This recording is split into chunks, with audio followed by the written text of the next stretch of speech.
श्री बाके बिहारी नंदलाल मेरो है।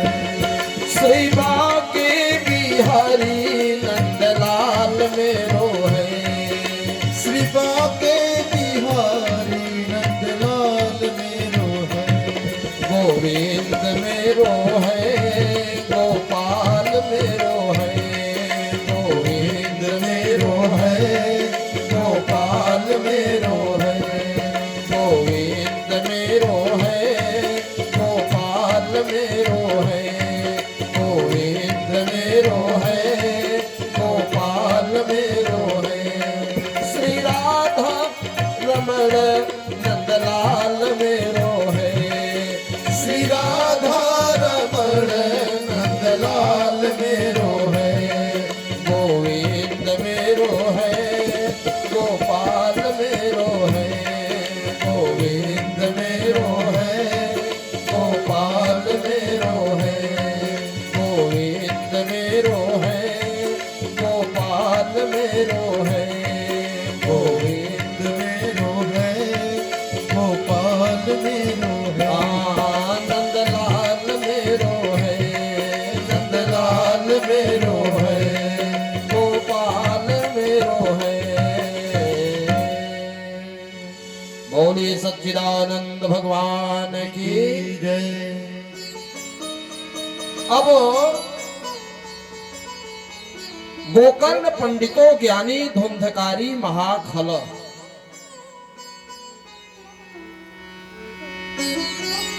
देखिए, पिता का प्रभाव पुत्र के ऊपर अवश्य दिखाई देता है। आप देखे होंगे, पुत्र में पिता का लक्षण दिखाई देता है। जैसे आपके पिताजी का व्यवहार रहा होगा ना, वैसा कुछ लक्षण आपके अंदर दिखाई देगा। तो जो गोकर्ण जी हैं, वे देखा जाए तो वे संतों के प्रसाद हैं। इसलिए कहा गया गोकर्ण पंडितों ज्ञानी। अधुंधकारी कैसा है? महाखल, दुष्ट है, दुख देने वाला है। खल में दो शब्द हैं, ख और ल। ये जो दो शब्द हैं, ख, ये दोनों ही दुख देने वाले हैं। आप कहेंगे कैसे? ख शब्द लिया गया बिसिख, बिसिख। बिसिख माने होता है बाण। हिंदी साहित्य में बिसिख माने होता है बाण, तीर। और तीर का काम क्या है? मारना, आघात करना, कष्ट देना, दुख देना। और जो दूसरा शब्द है ल, ये ल शब्द है ब्याल। ब्याल माने होता है सर्प।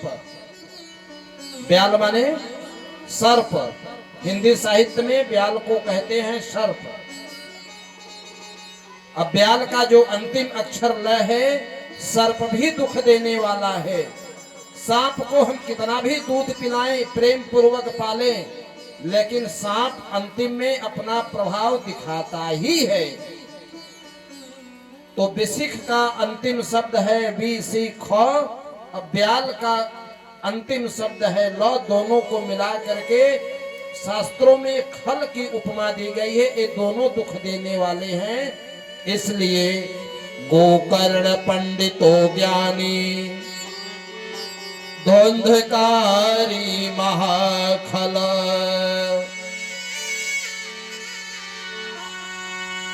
इतना दुष्ट था महाराज कि कोई जाता था ना, रास्ते में जाता था, चाहे वह जान का हो चाहे अनजान व्यक्ति हो, दूर से ही ढिल्ला मारता था, सर में चोट लग जाती थी, कपार फूट जाता था, कपार फोड़ के भागता था। रास्ते से जा रहा है, किसी का बल्ब टंगा है, चक्का मार दिया, बल्ब फूट गया। साधु संत जा रहे हैं, उनका झोली उठा करके तालाब में फेंक दिया। इतना अत्याचार किया कि पूरे गांव के लोग उससे त्रस्त हो गए। एक यहाँ पर भी खल है धुंधुकारी। ये नए नए सोफे आए थे, पता नहीं कौन बच्चा आया ब्लेड मार करके एक सोफा फाड़ दिया यहाँ। ऐसे बालक हर जगह धुंधुकारी मिल जाएंगे। पूरा गांव परेशान हो गया। अब जो पंडित जी थे उनको लगा कि अब ये तो हमारी मर्यादा ले रहा है, एक बल्कि नहीं था तो अच्छा था। एक बात समझिएगा, बहुत प्रेम से भाव से आप सबको मैं समझा रहा हूं। ये जो हम बेटा बेटी के चक्कर में पड़ते हैं ना, बेटा होना तो आवश्यक है, जरूरी है, लेकिन कभी कभी अपने भाग्य को भगवान के भरोसे भी छोड़ने चाहिए। कभी कभी आप देखे होंगे कि किसी का 18 वर्ष का बेटा बड़ा हुआ और किसी घटना दुर्घटना के कारण वह हमसे दूर चला जाता है। दुख तो होगा ही, जिस बच्चे को हम पाल पोस करके बड़ा किए वो हमसे अगर दूर चला जाए तो माता पिता को कष्ट तो होता ही है, लेकिन इसमें भगवान के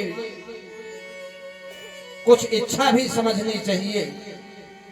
क्योंकि ये बेटे बेटियां, ये संसार, जिस शास्त्रों की भाषा जिसकी कथा हम सुनने जा रहे हैं बोध कराती है कि आत्मदेव के यहाँ जब बेटा नहीं था तो भी रो रहे हैं, आज बेटा हो गया तो भी रो रहे हैं।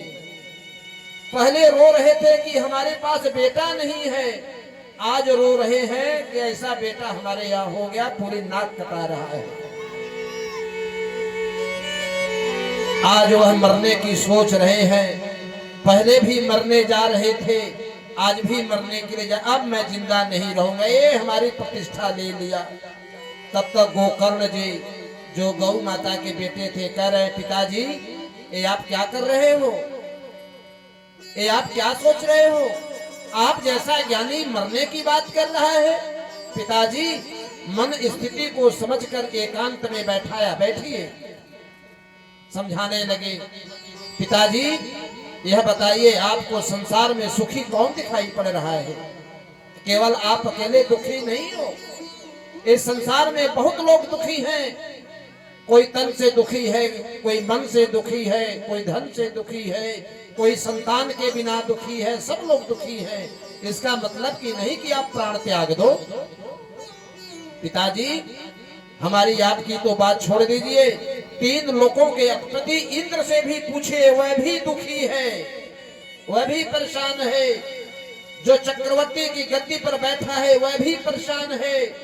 और वर्तमान में देखिए भारत का सबसे बड़ा पद होता है प्रधानमंत्री का पद, चैन से नहीं बैठा है, वह भी व्यक्ति परेशान है। संसार में कौन परेशान नहीं है? न चंद्रेस्य सुखम किंचिना सुखम चक्रवर्तिनः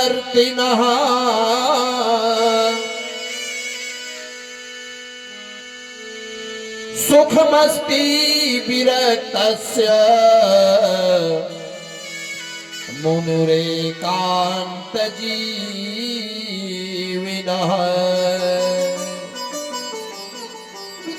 मुनेरेकांत जीविनः, मस्त तो वही है जो एकांतवास करता है, दुनियादारी से मस्त रहे अपना।